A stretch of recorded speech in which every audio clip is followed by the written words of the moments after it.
বন্ধুরা দেখো,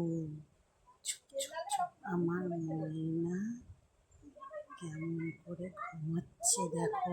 নিয়ে যায়, দেখতে থাকো। চলো নিয়ে যাই আস্তে আস্তে। দেখো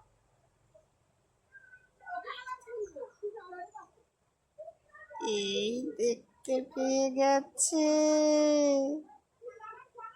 এই দেখো দেখতে পেয়ে গেছে আমাকে। ওই দেখো কি হলো গুড্ডু বাচ্চা, তোমার শরীর ভালো নয় নাকি? এরম করে শুয়ে আছো কেন নিচেতে? শোনা, দেখো বন্ধুরা কেমন আদর খাচ্ছে, দেখেছো মাথাটা পেতে। তো দেখতে পাচ্ছ আমার ছোট্ট ময়না গুড্ডু গুড্ডু, আর শোনা।